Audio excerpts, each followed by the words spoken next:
शिव प्रत्येक जीवों का मंगल करने वाले हैं। उनकी प्रसन्नता के लिए की गई उनकी छोटी सी पूजा, आराधना, अभिषेक और मंत्र जाप भक्त को अनंत गुना अधिक फल प्रदान करते हैं। वे बहुत जल्दी प्रसन्न होने वाले देव हैं और वो अपने भक्त को अपनी अहेतुकी कृपा प्रदान करते हैं, एक विशेष रूप में। और उनकी ऐसी ही कृपा प्राप्त करने का समय यानी श्रावण मास।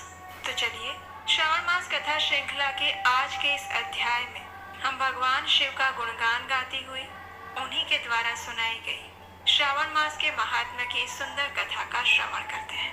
आइए आज की कथा आरंभ करते हैं।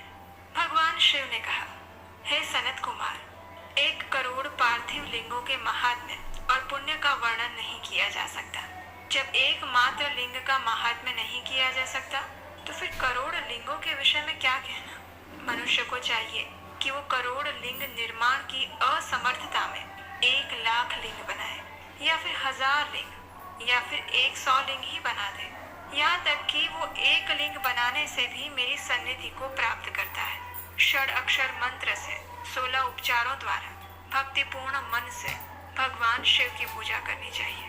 गृह यज्ञ के साथ उद्यापन करना चाहिए, उसके बाद होम करना चाहिए और ब्राह्मणों को भोजन देना चाहिए। इस अनुष्ठान को करने वाले की अकाल मृत्यु नहीं होती। ये व्रत 5पन को दूर करता है, सभी विपत्तियों का नाश करता है, सभी संपत्तियों की वृद्धि करता है। मृत्यु के बाद वो मनुष्य कल्प पर्यंत मेरे पास कैलाश में वास करता है। जो मनुष्य श्रावण मास में पंचामृत से शिव जी का अभिषेक करता है वो सदा पंचामृत का पान करने वाला, गौधन से संपन्न, मधुर भाषण करने वाला, त्रिपुर के शत्रु भगवान शिव को प्रिय बनता है। जो इस मास में अनोदन व्रत करता है और हविष्यान्न ग्रहण करता है वो व्रीहि आदि सभी प्रकार के धान्यों का अक्षय निधि स्वरूप हो जाता है। इस मास में जो पत्ते के ऊपर भोजन करता है ऐसा श्रेष्ठ मनुष्य सुवर्ण पात्र में भोजन करने वाला और शाक को त्याग करने से शाक करता हो जाता है। श्रावण मास में केवल भूमि पर सोने वाला कैलाश में निवास प्राप्त करता है। और इस मास में एक भी दिन अगर प्रातः स्नान कर लिया जाए तो मनुष्य को 1 वर्ष स्नान करने का फल मिल जाता है। इस मास में जितेंद्रिय होने से मनुष्य को इंद्रिय बल मिलता है। इस मास में स्फटिक, पाषाण, मृत्तिका, मरकतमणि, पिष्ठी, धातु, चंदन, नवनीत आदि से निर्मित अथवा किसी भी शिवलिंग में, साथ ही किसी स्वयं आविर्भूत या स्वयं आविर्भूत ना हुए लिंग में भी श्रेष्ठ पूजा करने वाला मनुष्य सैकड़ों ब्रह्म हत्याओं को भस्म कर देता है। किसी तीर्थ क्षेत्र में सूर्य ग्रहण या चंद्र ग्रहण के अवसर पर 1 लाख जप करने से जो सिद्धि मिलती है वो इस श्रावण मास में 1 बार जप करने से मिल जाती है। बाकी के समय में जो 1000 नमस्कार और 1000 प्रदक्षिणाएं की जाती हैं उनसे जो फल मिलता है वो इस मास में सिर्फ 1 बार नमस्कार या 1 बार प्रदक्षिणा करने से मिलता है। मुझको प्रिय इस श्रावण मास में वेद पारायण करने पर सभी वेद मंत्रों की पूर्ण रूप से सिद्धि हो जाती है। श्रद्धा युक्त होकर इस मास में 1000 बार पुरुष सूक्त का पाठ करना चाहिए अथवा कलयुग में उसका 4 गुना पाठ करना चाहिए। वर्ण संख्या का 100 गुना पाठ करना चाहिए, अथवा अगर ये करने में भी असमर्थ हैं तो आलस छोड़कर मात्र 100 पाठ भी कर सकते हैं और ऐसा करने वाला ब्रह्म हत्या आदि पापों से मुक्त हो जाता है, उसमें कोई संदेह नहीं है। गुरु पत्नी के साथ संसर्ग जन्य पाप के लिए यही महान प्रायश्चित है। इसके समान पुण्यप्रद, पवित्र, पापनाशक कुछ भी नहीं। पुरुष सूक्त के जप के बिना इस मास में एक भी दिन व्यतीत नहीं करना चाहिए। जो मनुष्य इस फल को अर्थवाद कहता है वो नरकगामी होता है।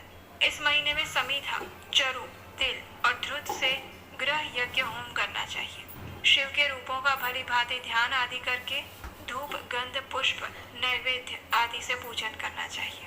अपनी सामर्थ्य के अनुसार कोटि होम, लक्ष होम अथवा 10 सहस्त्र होम करना चाहिए। व्याहृतियों के साथ तिलों के द्वारा यह गृह यज्ञ नामक होम किया जाता है। हे सनत कुमार, अब मैं आपको वारों के व्रतों का वर्णन करता हूँ, ध्यान से सुनिए। हे अनघ, उनमें सर्वप्रथम मैं आपको रविवार का व्रत बताऊंगा। इस संबंध में लोग एक प्राचीन इतिहास सुनाते हैं। एक समय प्रतिष्ठानपुर में सुकर्मा नामक एक ब्राह्मण रहता था। वो दरिद्र था और भिक्षा वृत्ति में ही सदा लगा रहता था। एक बार वो धान्य मांगने के लिए घूमते हुए नगर में गया। उसने किसी गृहस्थ के घर में मिलकर रविवार का उत्तम व्रत करती हुई स्त्रियों को देखा। उन सबको देखकर वे स्त्रियां परस्पर कहने लगी, इस पूजा विधि को शीघ्रता पूर्वक छिपा लो।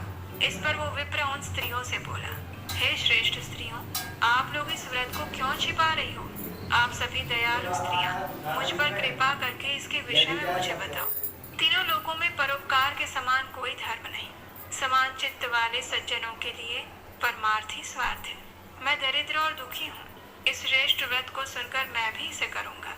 इसलिए आप लोग इस व्रत का विधान और फल मुझे अवश्य बताइए। ये सुनकर स्त्रियों ने कहा, हे द्विज, इस व्रत के करने में आप उन्माद और प्रमाद करेंगे अथवा इसे भूल जाएंगे अथवा इसके प्रति अभक्ति या फिर अनास्था रखेंगे, ऐसा हमें लगता है। इसलिए हम आपको ये व्रत कैसे बता सकते हैं? स्त्रियों की ये बात सुनकर विप्रराज ने ये वचन कहे, हे उत्तम व्रत वाली साध्वियों, मैं ज्ञानवान और भक्ति संपन्न हूँ। उसका ये वचन सुनकर उनमें जो एक प्रौढ़ा स्त्री थी वो उस ब्राह्मण से व्रत और व्रत की विधि यथावत कहने लगी। उस स्त्री ने कहा, हे ब्राह्मण देव, श्रावण मास के शुक्ल पक्ष के प्रथम रविवार को मौन होकर उठ करके शीतल जल से स्नान करें। उसके बाद अपना नित्य कर्म संपन्न करके पान के एक शुभ दल पर रक्त चंदन से सूर्य के समान पूर्ण गोलाकार 12 परिधियों वाला सुंदर मंडल बनाए और उस मंडल में रक्त चंदन से संज्ञा सहित सूर्य का पूजन करें। उसके बाद घुटनों के बल भूमि पर झुककर 12 मंडलों पर पृथक पृथक रक्त चंदन और जपा कुसुम से मिश्रित अर्घ्य श्रद्धा और भक्ति पूर्वक सूर्य देव को विधिवत प्रदान करें और लाल रंग के अक्षत, जपा कुसुम और अन्य उपचारों से पूजन करें। तत्पश्चात खंड शर्करा मिश्री से युक्त नारिकेल के बीज का नैवेद्य अर्पित करके आदित्य मंत्रों से सूर्य की स्तुति करें और श्रेष्ठ 12 मंत्रों से 12 नमस्कार और प्रदक्षिणाएं करें। तत्पश्चात 6 तंतुओं से बनाए गए सूत्रों में 6 ग्रंथियां बनाकर देवेश सूर्य को अर्पण करें। उसे अपने गले में बांधे और फिर 12 फलों से युक्त वायन ब्राह्मण को दान कर दे। इस व्रत की विधि को किसी के समक्ष सुनाना नहीं चाहिए। हे विप्र, इस विधि से व्रत के किए जाने पर धनहीन व्यक्ति धन प्राप्त करता है, पुत्रहीन को पुत्र प्राप्त होता है, कोढ़ी कोढ़ से मुक्त हो जाता है, बंधन में से छूट जाता है और रोगी रोग से रहित हो जाता है। हे विपेंद्र, अधिक कहने से क्या प्रयोजन? वो साधक जिस जिस अभिष्ट की कामना करता है इस व्रत के प्रभाव से उसे प्राप्त कर लेता है। और इस प्रकार श्रावण के 4 रविवारों और कभी कभी 5 रविवारों में भी इस व्रत को अवश्य करना चाहिए। उसके बाद व्रत की संपूर्णता के लिए उद्यापन करना चाहिए। हे विपेंद्र, आप भी इसी प्रकार कीजिए, इससे आपकी सभी कामनाओं की सिद्धि होगी। तत्पश्चात उन पतिव्रता स्त्रियों को नमस्कार करके वे ब्राह्मण अपने घर पर आ गए। उन्होंने जैसा सुना था उसी विधि के अनुसार उस संपूर्ण व्रत का उन्होंने पालन किया।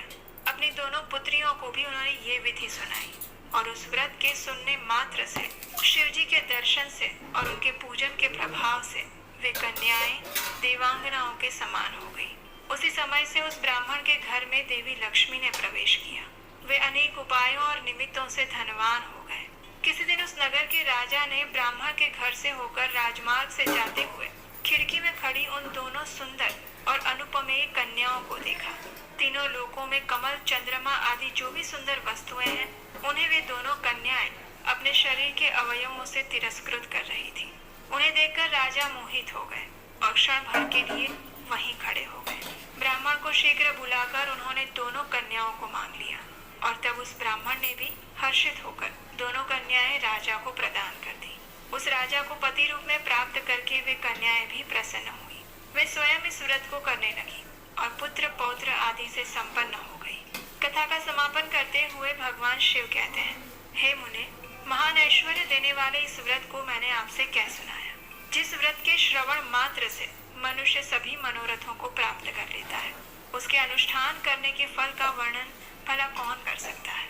और इस प्रकार स्कंद पुराण अंतर्गत ईश्वर सनत कुमार संवाद में श्रावण मास महात्म्य अंतर्गत प्रकीर्णक नाना व्रत रविवार व्रत आदि कथन नामक 5वां अध्याय पूर्ण हुआ। और यही थी हमारी आज की श्रावण मास कथा। हमें आशा है कि इस कथा का श्रवण करके भगवान शिव की विशेष कृपा आपको भी प्राप्त हुई होगी। इसी प्रार्थना के साथ हम आपसे मिलेंगे कल प्रातःकाल इसी कथा श्रृंखला की अगली कड़ी के साथ। हरे कृष्ण।